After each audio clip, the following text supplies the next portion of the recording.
I would like to introduce the first speaker of our next panel is Dr. Sharon Sha. Sharon is Dr. Sha is at Stanford, and she's in the Memory Disorder Center at Stanford, and she's going to be talking about corticobasal syndrome, corticobasal degeneration, progressive supranuclear palsy, and basically what are the tauopathies.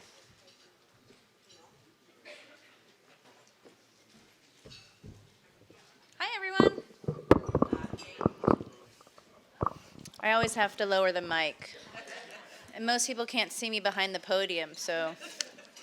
Well, I hope you had a wonderful lunch, and this is a great event. I want to first thank the organizers and Robin for inviting me. I'm in the Memory Disorders Division, as Robin just said, and but I also co-direct a movement disorder specialty. And there's a bit of overlap, as you may well know, between corticobasal syndrome, corticobasal degeneration, progressive supranuclear palsy, and both the motor and cognitive features, as you heard from some of the talks this morning. So I'm going to go into a little bit more of the clinical details, and that's my area of expertise. So starting off with what tau is. So I don't know if you've heard about that already. I'm sure you have. Tau, so a lot of people, the scientific talks today have talked about tau and trying to reduce tau and what is a tauopathy. Essentially, these disorders are called tauopathies because there's an abnormal buildup of this protein tau. And it's usually associated with what they call MAPT, microtubule associated phosphoprotein tau, so this MAPT. And this MAPT protein basically helps stabilize this microtubule. And microtubules are sort of the scaffolding in the neuron. And there are different isoforms or lengths of this tau protein. There's this 3 repeat and 4 repeat length. So there's 6 isoforms of this tau. And both PSP and CBD are 4 repeat tauopathies. There's an overlap with the clinical syndromes, the pathology with frontotemporal lobar degeneration, CBD, and PSP. This is an old table, but it's really describing that there are many diseases that have abnormal tau protein that build up in the brain. CBD and PSP are the 4R tauopathies. A related disease is Pick's disease, which is a subtype of frontotemporal dementia. Alzheimer's disease also has tau in it. It's a 3 repeat and 4 repeat tauopathy. And what you may hear about in the media about chronic traumatic encephalopathy, that's also a tauopathy.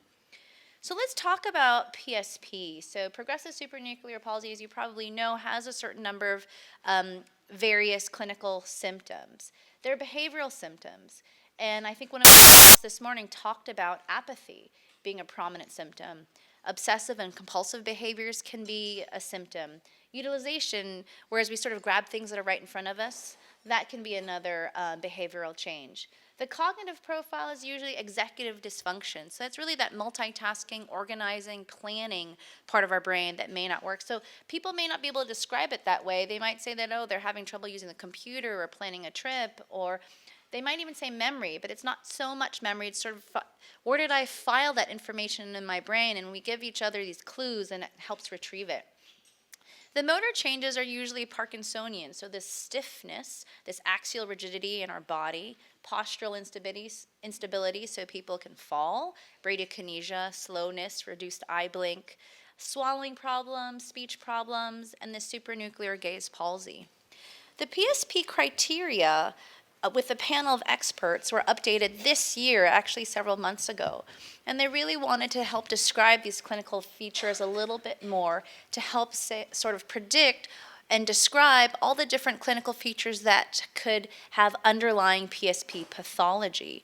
So they said it's usually a sporadic occurrence, meaning that there's usually not a genetic component. And that's one of what the researchers or the geneticist earlier today had mentioned. It's usually not a familial disorder. Usually it develops after the age of 40. And these gradual progression of these symptoms in PSP, and there's 4 main core features. Eye movement problems, the postural instability, akinesia, which is the movement problem, and then the cognitive dysfunction. And they have this really complicated table here that I'm going to go through very sort of a little bit more in depth. So the eye movement changes very classically are the supranuclear gaze palsy. That usually means above the nucleus. That means that our brain trying to tell our eyes where to move, it's not doing it. Although the eyes are still working fine, it's just the brain trying to connect to the eyes to tell it to move. So that's why they call it a supranuclear gaze palsy, and it's usually in the vertical direction. So when patients are having difficulty moving their eyes, and usually we hear about falls downstairs because they can't look down and look down those stairs. But what we're recognizing is that classic supranuclear gaze palsy isn't always present early on in the disease course. So that's why they've come up in this criteria that a level 2 may be slow velocity of vertical saccades. So the neurologist can look at the eyes and say, actually, there's slow velocity or speed of the eye movements in the vertical direction, even though although it's not clearly impaired, there's a subtlety there. And that level 3 is very more subtle. There's these little jerks of the eye movements if they look closely. They also describe the postural instability. So when someone has these spontaneous falls early on the disease course, that's really suggestive of PSP. But then we might hear, well, maybe there's sometimes people have a tendency to fall, not as classic. Or maybe people would tend to fall if the neurologist pushes them backwards. That's usually, when we're prepared to catch them. And then there's akinesia, which has to do with movement problems. Usually has this gait freezing, and that's early in the disease course. But more subtle forms of that could be Parkinsonism with stiffness in the body, that axial rigidity, and that levodopa, that medication, we usually try to see if that helps, really doesn't help. And then a more subtle feature in this level 3 would be this Parkinsonism, maybe even with a tremor. So it might even look like a regular Parkinson's disease. And then the fourth core feature would be a cognitive dysfunction. And that's this speech-language disorder. And that can be described as a nonfluent variant or agrammatic speech. So, for example, someone might have difficulty just pronouncing words, just getting those words out even though they know what they want to say. The agrammatic speech could be just saying the nouns and verbs, I go store, and dropping those prepositions. Or this apraxia of speech, this AOS, apraxia of speech, where they just can't get the words out, and it seems like it's the apparatus, the mouth apparatus, that's having more difficulty. A more subtle version of cognitive dysfunction might be someone who has frontotemporal dementia symptoms, where they're disinhibited, behavioral changes, more apathy. And then the level 3 would be this corticobasal syndrome, which I'll describe a little bit further in coming slides. And this is taken from a review article that Adam Boxer had published earlier this year, and I think he was the first speaker today. What this is describing is that there are different variants, or these phenotypes, what we say, these clinical symptoms that can have underlying PSP pathology. We used to think it was this classic Richardson syndrome that was only the one that could be that could diagnose this underlying PSP pathology, that 4-repeat tau. What we're recognizing is that there are other variants, Parkinsonism, gait freezing, a corticobasal syndrome, this nonfluent variant speech disorder, a classic behavioral variant, frontotemporal dementia, or even a cerebellar ataxia, where the gait is impaired. It looks almost like we're drunk. These various syndromes can all have underlying PSP pathology. So it's not that classic Richardson syndrome anymore, that we're now recognizing all these different variants of what we call PSP can have this PSP pathology. I'm just going to describe a couple a little bit more in further detail. So this PSP Richardson syndrome is what we classically think of as PSP. And what we see here is that, and if I go back one more slide, actually, we see that all of these on the left have the underlying PSP pathology on the left of this blue line. But on the right actually has the wrong pathology. It's not a PSP pathology. And if you look at this Parkinsonism one, maybe the underlying pathology is actually something else, Parkinson's disease, which is usually a synucleinopathy, or this alpha-synuclein protein that builds up. Or maybe it's something else. And you can see this corticobasal syndrome, that we sometimes can have PSP pathology, but can actually have other pathologies. So there's some that are more classic and some that are less classic to match up with that pathology. So as we talk about the PSP Richardson syndrome, it's sort of the classic symptoms that we just described. Patients can have unexplained falls, unsteady gait, slowness in movements. They can have these personality changes with apathy, or disinhibition, which is where we're sort of saying inappropriate things or doing inappropriate things. There can be cognitive slowing or executive dysfunction, which we've talked about, that multitasking, organizing part of the brain. There can be slow speech, dysarthric speech, so slurred speech, spastic speech, where you're having trouble controlling it, or strangulated, or just soft speech. And we know there can be swallowing problems. We've talked about the eye movement problems, where it can be just slow vertical eye movements, or having difficulty opening the eyelids. The supranuclear gaze palsy, which is the classic impaired moving the eyes up and down, that can be developing even 3 to 4 years after the symptoms occur. So it could start off with a decreased velocity, or even just vertical more than the horizontal, or we can have trouble. This OKN, this optokinetic nystagmus, is something neurologists can look at by following lines in a pattern, and our eyes are supposed to track them very well, and we're having difficulty with that reflex. Another syndrome could be this corticobasal syndrome that could have underlying PSP pathology. We're going to talk about this a little bit more in depth, but it really can have this various combination of a limb rigidity, which is stiffness in one side, apraxia. Have you guys heard that term? Apraxia is not that there's impaired, there's weakness or something that's wrong with the arm per se. It's that the brain connection to that arm, for example, has difficulty doing an overlearned task, so knowing the sequences. So the way we test for that sometimes is say, show me how you would brush your teeth. And that's something that we do every day, or we should be doing at least twice a day, right? Not my daughter, though. And so, but if we have apraxia, we might start to use our finger instead, or we may just not know what to do with that hand. Another way we ask might be, show me how you would brush your hair. And some people say, well, I don't have as much hair, or I don't brush my hair with this side. But we might see that we're having difficulty doing that. We might say when you actually put the brush in, it works. But that apraxia is that the brain is just trying to imagine it, and we're having that difficulty. Cortical sensory loss. What that means is that there's not a primary sensory problem. So if we touch the hand, we know what we feel. We feel that there's soft touch there, or we've put something sharp there, we feel that. But what the cortical sensory loss means at the higher order, where we're integrating a little more complicated sensory mechanism, isn't quite working. So the way we would test that sometimes is to put, say, a coin in there and have the patient guess what it is with their eyes closed. And they may not be able to tell what that is. Or we might draw numbers or letters on the hand, and they're not able to integrate or guess what that number is. Alien limb, have you guys heard of that? I see a lot. I see people just raising their hands. So that's right. So alien limb can be sort of a limb levitation where it's floating and people don't even recognize, they just don't have that control over it. And the more extreme example is that alien limb is doing something to stop, but the other hand is trying to do. Bradykinesia, we talked about sort of slowness, and then in this corticobasal syndrome, we typically don't expect that they have a response or improvement to some of these symptoms with that medication, levodopa. And then we talk about the speech-language component. So this is about sometimes we're right when we say that this syndrome has a PSP pathology, but sometimes it's actually something else. And that nonfluent variant we talked about, agrammatic speech, it's usually effortful, halting. Maybe they're making mistakes with each of the syllables. So I have a patient who I diagnosed with a nonfluent variant who I saw a couple years ago. So I was going to play some videos for you. So so I did get official consent. That's the consent that he's holding. So I made him read the consent. So you're going to hear that right now. Let's see.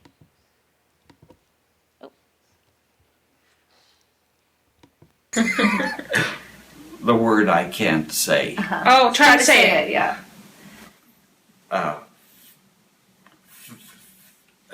Fishing.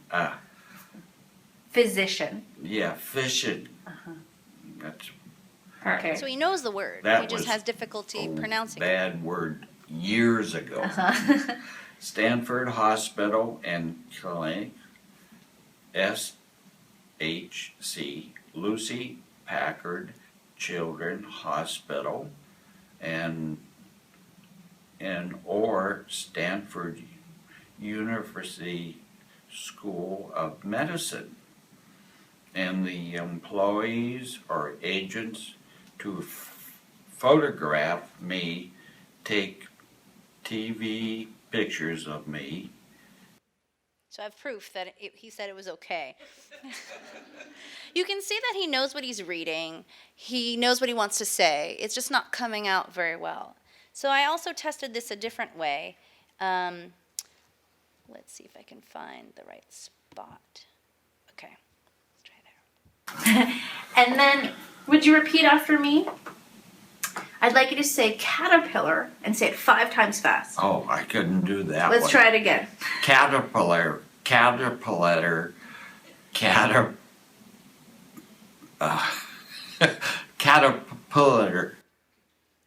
So he knows the word. It's really, he's mixing up those syllables. Now I'm doing it. Mixing up the syllables, adding extra syllables. So we would characterize this as this nonfluent variant. Usually this nonfluent variant of primary progressive aphasia, meaning it's a primary problem with language, has an underlying tau pathology, usually this abnormal protein tau that builds up in the brain. Sometimes it's PSP pathology, and sometimes it's CBD pathology. So what is that pathology? On the right, you'll see atrophy of the subthalamic nucleus. Compare that to the left, which is normal. We can see atrophy of the cerebellum. That's usually the back part of the brain that helps us with coordination, but it can help us with speech and executive function as well. As you can see the atrophy on that lower right panel compared to that left panel. Pathology is this tau protein, so you can see on the right panel that there's staining for this tau. And classic for PSP are what you see, these tufted astrocytes. Now we're going to switch gears for a moment and talk about corticobasal syndrome. I have a patient that I saw a number of years ago. This picture is taken from the web, so it's not really him. It's a 58 right-handed man who had about 1 year of left-sided clumsiness. He has difficulty walking down the stairs, so he now has to hold the railing with his right hand. About 6 months later, started having difficulty knowing how to start a car. What's the sequence? Do I put the key in first? Do I change the gears? So that's sort of this executive function or this apraxia. Handwriting became worse, started having a tremor in both arms and some more anxiety. So now that I taught you to become a neurologist, on the examination, praxis was worse on the left, so that's that combing the hair, that kind of thing. The tone was increased, so a little more stiffness on that side, and cogwheeling, meaning we can feel the tremor. Coordination was worse on the left and slow, and the way we might test that would be sort of going rapid alternating movements or doing like a finger to nose test, that kind of thing. Yeah. Cognitive testing was actually pretty good overall, but some minor problems doing calculations and copying pictures, but had difficulty coming up with words that begin with a particular letter. So sometimes we might ask a patient to tell me all the words you can think of that begin with the letter F. You can see if a bad word comes up first, then maybe they're a little disinhibited. But usually we want to come up with like 12 or 15 words in a minute, but this person came up with 4. And so these symptoms are all sort of classic for corticobasal syndrome, and I'm calling it corticobasal syndrome to define these constellation of symptoms, but it doesn't imply what the underlying pathology is. And in corticobasal syndrome, typically we see some atrophy in the MRI on the brain. In the frontal lobes, this is a side view, what we call a sagittal view, in the frontal lobes and the parietal lobes. So it's a little bit diffused, most often in the back part of the frontal lobes and the anterior part of the parietal lobes. And it usually is asymmetric, meaning that the side that corresponds to the side of the arm or leg that isn't working as well, you tend to see atrophy on that opposite side of the brain. On FDG PET scan, that's the glucose PET scan, we see that metabolism is diminished, usually in that same area of atrophy. So we usually see it in that posterior frontal and anterior parietal as well. So my patient that we just described, we got a PET scan and an MRI, and what we see is that there's atrophy. We can see there's a lot more black space here. It's a little bit asymmetric. We see it sort of diffusely in that classic area. And then on the PET scan, we see this less metabolism in this posterior frontal also. And this patient, we also did an amyloid PET scan. Amyloid is a protein that builds up in Alzheimer's disease, and sometimes we can use that to diagnose someone with Alzheimer's disease. And as part of a research study, they had an amyloid PET scan, and that was negative, which means there's no amyloid in the brain, so we don't think it's Alzheimer's disease. You may think, why do we think it's Alzheimer's disease when it's corticobasal syndrome? Well, up to 25% of people who have corticobasal syndrome can have Alzheimer's disease as that pathology. This person was negative, so we sort of assumed it was a tauopathy. It was more classic with those symptoms. But as I was implying, corticobasal syndrome can have multiple pathologies. We used to think that the corticobasal syndrome, which is all of these symptoms that we just described, matched up with corticobasal degeneration of 4R tauopathy.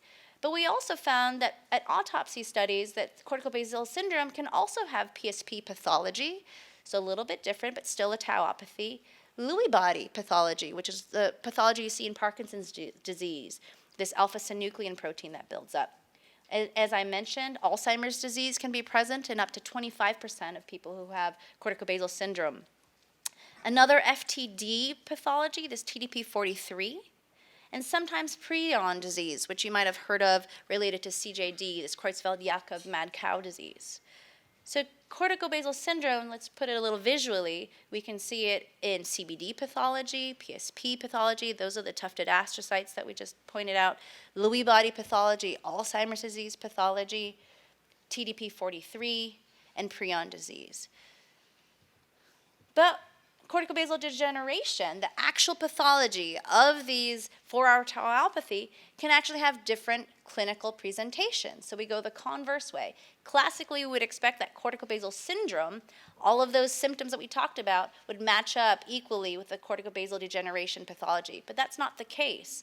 We can have a behavioral syndrome, like a frontotemporal dementia, someone who's disinhibited, calling people fat, strangers fat, or eating food off your plate because it looks good. Or people can have these non-fluent aphasia syndrome, like the patient I just showed you the video, that can have CBD as their pathology.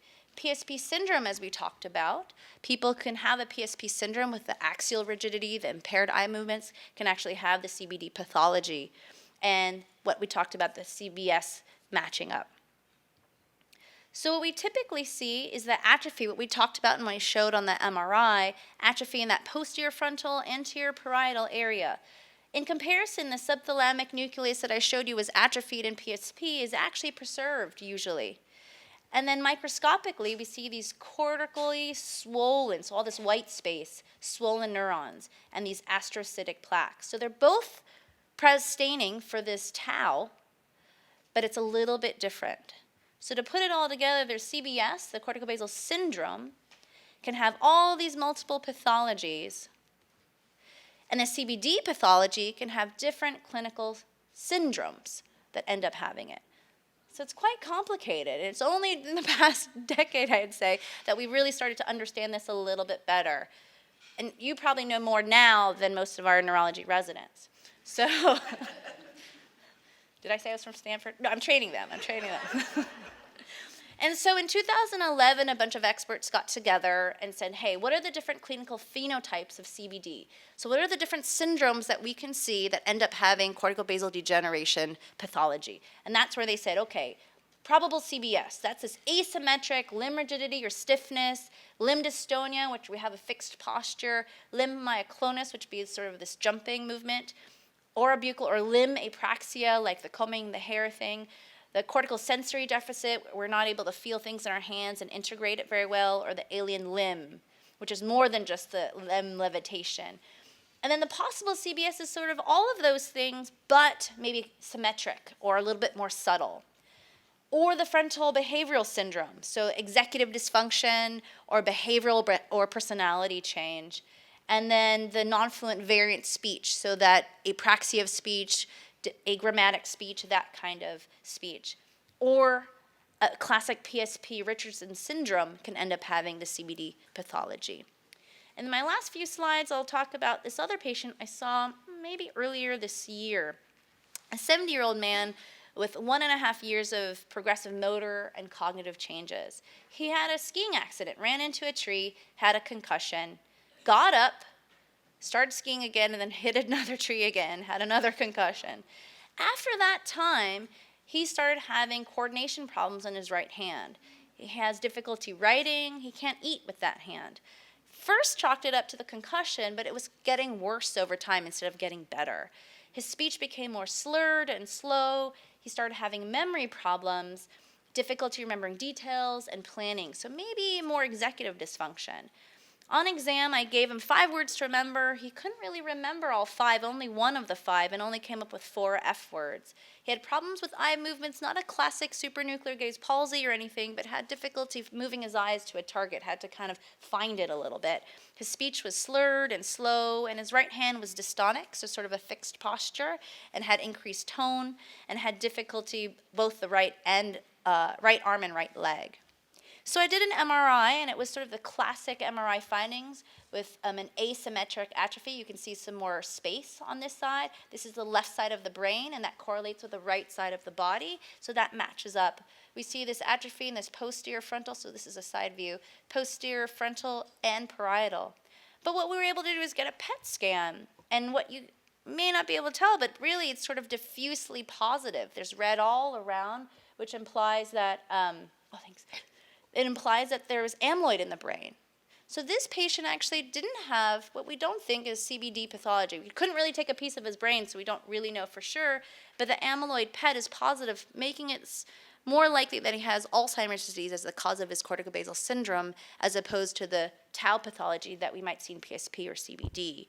And this is my final couple slides. So I did a study while I was a fellow at UCSF, and we looked at trying to predict ways to, or try to predict the underlying pathology in people who had corticobasal syndrome, who had Alzheimer's disease, who didn't have Alzheimer's disease, and there wasn't a great way, actually. Cognitive testing was helpful, but the combination of the cognitive testing, a PET scan, was really useful. What it's really showing us when we compare corticobasal syndrome patients who had amyloid negative PET scans, so non-Alzheimer's, to those who are amyloid positive, there's a certain area that lights up more, and that's really the atrophy, these parietal lobes, that fits more with Alzheimer's disease, whereas maybe the cerebellum might fit more with a CBD pathology. So in conclusion, let's wait for the pretty animation to finish. So in conclusion, PSP and CBD can have different clinical presentations, meaning that different syndromes can end up having that PSP or CBD pathology.